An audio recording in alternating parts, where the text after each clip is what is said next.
झालेल्या अतिवृष्टीमुळे मार्केटची भिंत पडून कोणी पाडली, त्याच्यामुळे मार्केटमध्ये जे पाणी घुसलं त्याच्यामध्ये कमीत कमी 100-125 क्विंटल गहू हा वाहून गेलेला आहे.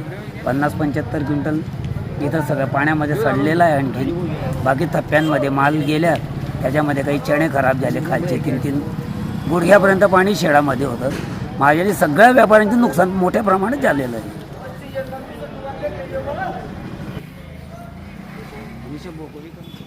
काल जी पावसाची अतिवृष्टी झाली आणि कृषी उत्पन्न बाजार समिती जलमय झालं, यात आमचे सगळे व्यापारी बांधवांचं खूप मोठ्या प्रमाणात नुकसान झालेलं आहे की ते मोजता येऊ शकत नाही, बोलता येऊ शकत नाही.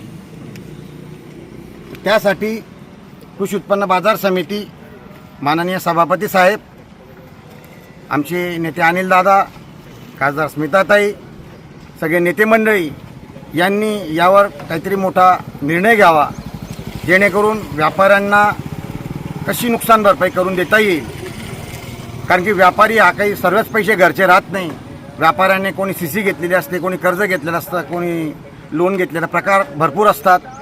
त्यामुळे व्यापाऱ्यांना आपल्याकडून काय मदत करता येईल आणि ही जी पडलेली भिंत आहे ही कशी पडली का पाडली गेली याची सखोल चौकशी करून पाडणाऱ्यांवर कायदेशीर कारवाई झाली पाहिजे, अशी आमची मागणी आहे.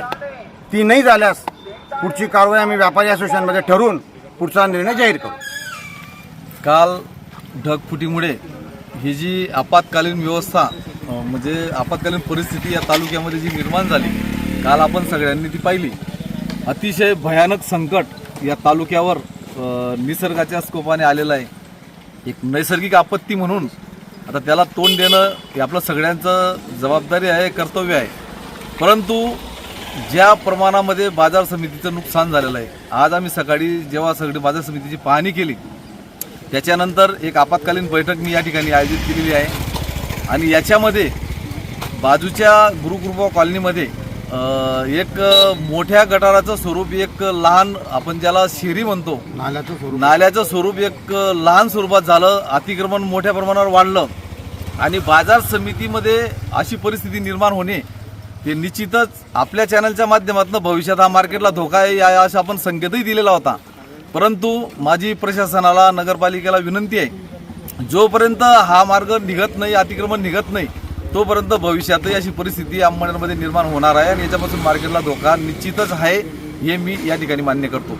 परंतु ज्यावेळेस आम्ही पाहणी केली, आता जे व्यापाऱ्यांनी या ठिकाणी त्यांचं म्हणणं नमूद केलं, याच्यातही कुठंतरी मला तथ्य आढळून येतं आहे की अक्षरशः भिंती पाडल्या गेल्यात आणि कॉलनीमधला फ्लो, आता त्यांच्यावर जीवितहानी आलेली आहे हे आम्हाला मान्य आहे. संकट काळामध्ये काही कृत्य चुकीच्या घडतात तेही आम्हाला मान्य आहे. परंतु नगरपालिकेने याच्यामध्ये लक्ष देणं गरजेचं आहे. आणि भविष्यात सुद्धा जर असं संकट आलं आणि प्रत्येक जण जर मार्केटची जी ही असेल, मार्केटला नुकसान पोहोचवण्याच्या हेतूने किंवा त्याची जी संरक्षण यंत्रणा ही जर डिस्ट्रॉय करत असेल तर याला सुद्धा कुठंतरी आळा बसला पाहिजे. म्हणून कालच कलेक्टर साहेबांची व्हिजिट या मार्केटला झाली. तर निश्चितच आम्ही सगळं कागदावर प्रेझेंटेशन करून जर हेतू पुरस्कार पाडले गेले असेल तर त्यांच्याही कारवाई झाली पाहिजे. त्यांच्यावर मी तर म्हणतो गुन्हेच दाखल झाले पाहिजे.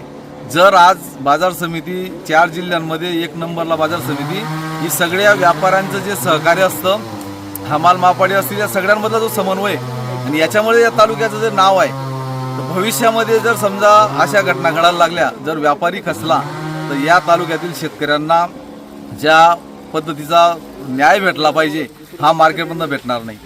मी सगळ्या शेतकऱ्यांनाही आवाहन करतो की जे झालेलं नुकसान आहे ते खूप मोठ्या प्रमाणावर आहे.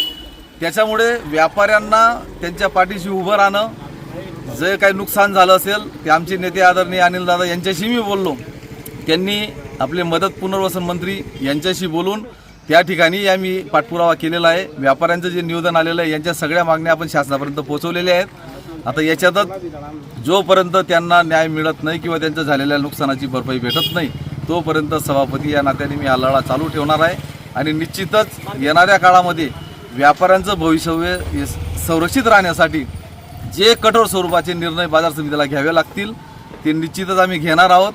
आणि मला एक सांगताना सुदैवाने की याच्यामध्ये कोणती जीवितहानी झाली नाही किंवा कोणतं मोठं जीविताचं नुकसान झालं नाही, याच्यात एक वेगळं समाधान तेही निश्चित या ठिकाणी मी नमूद करतो, परंतु झालेलं नुकसान हे अवाजवी आहे, न भरून निघणार आहे. याच्यामध्ये व्यापाऱ्यांना ताकद देण्यासाठी मार्केटला असेल, आमच्या नेत्यांना असेल, यांच्या पाठीमागे उभं राहावं लागेल. शासनांना याची योग्य भरपाई द्यावी लागेल. त्याच्याशिवाय बाजार समिती नव्याने मोठ्या सगळ्यांनी उभी राहू शकत नाही, याची खात्री आम्हाला आहे. धन्यवाद.